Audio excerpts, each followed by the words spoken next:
तो चलिए बिना किसी देरी के सीधे आज के इस विश्लेषण में चलते हैं। आज हम ये समझने वाले हैं कि जब भी अनियंत्रित अहंकार पूरे ब्रह्मांड के अस्तित्व को खतरे में डालता है तो ईश्वरीय शक्ति कैसे उस ब्रह्मांडीय संतुलन को वापस स्थापित करती है। प्रस्तुत किए गए स्रोतों में कहानियों और प्रतीकों का एक बेहद शक्तिशाली और सच कहा जाए तो बहुत ही नाटकीय चक्र दिखाई देता है, जिसे आज हम डिकोड करेंगे। आग, उगलता महासागर और ठहरा हुआ समय, सुनकर ही रोंगटे खड़े हो जाते हैं ना। इन पौराणिक ग्रंथों का स्तर और पैमाना कुछ ऐसा ही विशाल है।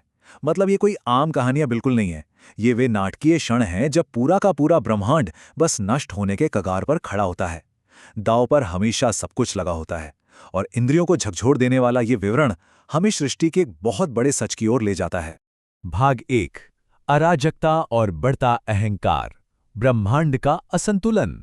यहाँ हम देख सकते हैं कि जब भी कोई अहंकारी शक्ति अपनी सीमाएं लांघती है तो सृष्टि का मूल ढांचा ही चरमराने लगता है। इन ग्रंथों में एक बड़ा ही दिलचस्प मुख्य संघर्ष देखने को मिलता है।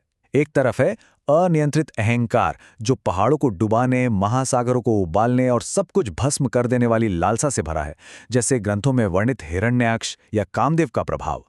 और इसके ठीक विपरीत खड़ा है धर्म यानी ब्रह्मांडीय व्यवस्था जो स्थिरता, आध्यात्मिक सद्भाव और ईश्वरीय संतुलन लाती है। सच में ये पूरी तरह से विनाश और शांति के बीच की एक बहुत बड़ी लड़ाई है। भाग 2, ईश्वरीय शस्त्रागार का निर्माण, विनाश की अग्नि। अब हम उस चरण में आते हैं जहां इस बढ़ते हुए अहंकार को जड़ से मिटाने के लिए ब्रह्मांड की सबसे शक्तिशाली ऊर्जाओं को जगाया जाता है। पलक झपकते ही दुनिया ने एक ऐसी आग देखी जो अस्तित्व को ही भस्म कर सकती थी। आइए इस बात पर थोड़ा गौर करते हैं। जब कामना के देवता ने समाधि में लीन महादेव को जगाने की भूल की तो असल में हुआ क्या? ग्रंथों के अनुसार बस पलक झपकते ही भगवान शिव का तीसरा नेत्र खुला। उस नेत्र से निकली ज्वाला इतनी भयंकर थी कि उसने पल भर में कामदेव को राख कर दिया। यहां तक कि हिमालय की ठंडी चमकती हुई बर्फ भी उस प्रचंड ताप से तुरंत भाप में बदल गई। ये बिल्कुल स्पष्ट रूप से दर्शाता है कि जब धर्म पर आघात होता है तो उसकी प्रतिक्रिया कितनी ज्यादा तीव्र होती है। चलिए अब आगे बढ़ते हैं और देखते हैं कि ये क्रम कैसे विकसित होता है। ये सुदर्शन चक्र की उत्पत्ति का घटनाक्रम है। इसकी शुरुआत होती है सूर्यदेव की उस प्रचंड ऊर्जा से जिसे ब्रह्मांड सह ही नहीं पा रहा था। फिर भगवान विश्वकर्मा ने उस असीम और विनाशकारी ऊर्जा को अपनी ब्रह्मांडीय भट्टी में तराशा और अंततः समय को चीरने वाला एक ऐसा अस्त्र तैयार किया जिसके सामने कोई भी बुराई कभी टिक ही नहीं सकती। अब यहाँ जो बात वाकई बहुत ही दिलचस्प है वो है ये विशिष्ट संख्या 108। सुदर्शन चक्र में पूरे 108 कांटेदार किनारे बताए गए हैं और ये केवल एक रैंडम संख्या नहीं है। ये समय के हर एक क्षण और हर दिशा पर पूर्ण नियंत्रण का प्रतीक है। अगर सोचा जाए तो ये अस्त्र विचार की गति से चलता है और बिना किसी रुकावट के अहंकार को पूरी तरह से काट कर रख देता है। भाग 3, अगाध गहराई में नींव, संरक्षण की ओर प्रस्थान।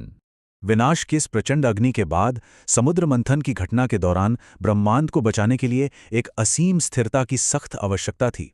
महान समुद्र मंथन के इन घटनाक्रमों को ध्यान से देखने पर पता चलता है कि जब विशाल मंदराचल पर्वत बिना किसी आधार के पाताल की गहराइयों में डूबने लगा था तो ऐसा लगा मानो सब कुछ खत्म हो जाएगा।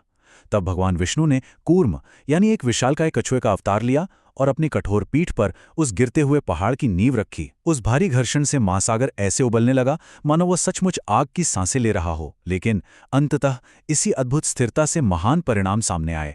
तो यहाँ सबसे महत्वपूर्ण बात यह संख्या है 14। उस उबलते और हिंसक समुद्र मंथन से कूर्म अवतार के असीम धैर्य और अटूट संकल्प के कारण अंततः 14 दिव्य रत्न प्राप्त हुए, जिनमें अमरता का अद्भुत और जीवनदायी अमृत भी शामिल था। ये बात बिल्कुल प्रमाणित करती है कि भयंकर से भयंकर संघर्ष के बीच भी अटूट स्थिरता से ही जीवन रक्षक परिणाम जन्म लेते हैं। भाग 4, डूबी हुई पृथ्वी का उद्धार, अहंकार पर विजय। अब एक नई चुनौती सामने आती है जब हिरण्याक्ष नाम के असुर का अहंकार इतना बढ़ गया कि उसने पूरी की पूरी पृथ्वी को ही गर्भोदक सागर की जहरीली अंधेरी गहराइयों में छिपा दिया। आइए इस अविश्वसनीय परिदृश्य और इसके विशाल पैमाने की जरा कल्पना करते हैं। पृथ्वी अथाह अंधकार में डूबी हुई थी और तभी ब्रह्मा जी की नासिका से एक बहुत ही छोटा सा वराह प्रकट होता है। शुरुआत में बिल्कुल एक अंगूठे के आकार का, लेकिन पलक झपकते ही वो आकार में इतना विशाल हो जाता है कि पूरा का पूरा आकाश उसके शरीर से ढक जाता है। इसके बाद वो ब्रह्मांडीय रूप उबलते महासागर में एक निर्णायक और बिल्कुल सिनेमाई युद्ध के लिए छलांग लगा देता है।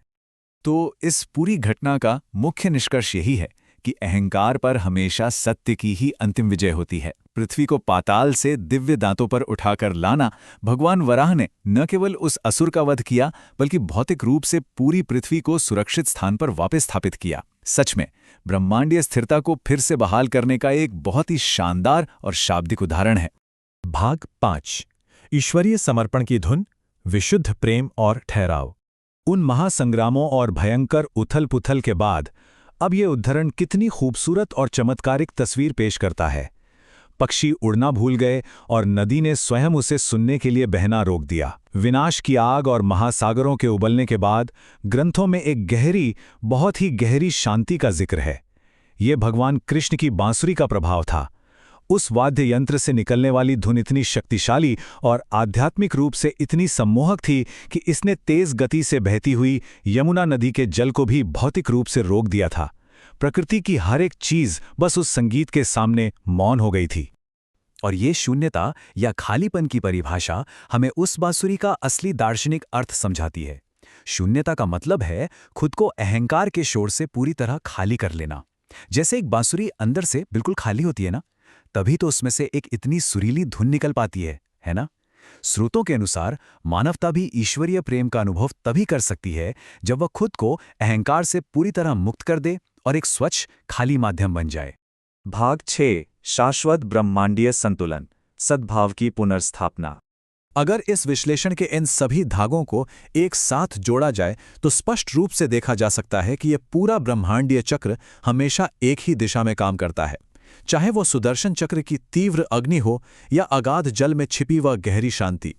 जब अहंकार पराजित हो जाता है तो अंत में इन प्रस्तुत स्रोतों के मूल सांस्कृतिक और धार्मिक आधारभूत मंत्र ही बचते हैं, ओम नमो भगवते वासुदेवाय और राधे राधे। इन कथाओं में ये शब्द केवल मंत्र नहीं हैं, बल्कि ये परम शांति, ईश्वरीय जुड़ाव और उस आध्यात्मिक संतुलन के अंतिम प्रतीक हैं जिसे बनाए रखने की जद्दोजहद पूरे ब्रह्मांड में लगातार चलती रहती है। तो इस विचार उत्तेजक सवाल के साथ इस विश्लेषण को समाप्त करते हैं। जरा इस बात पर गौर किया जाए, जब जीवन के महासागर उबलने लगते हैं और उथल-पुथल मच जाती है, तो वो कौन सी नींव होगी जो दुनिया के डूबते हुए पर्वतों को संभालेगी? आखिर वो कौन सी शक्ति है जो विपरीत परिस्थितियों में भी एक मजबूत आधार और स्थिरता प्रदान करती है? इस सवाल पर जरूर विचार किया जाना चाहिए। इस विश्लेषण का हिस्सा बनने के लिए बहुत बहुत धन्यवाद।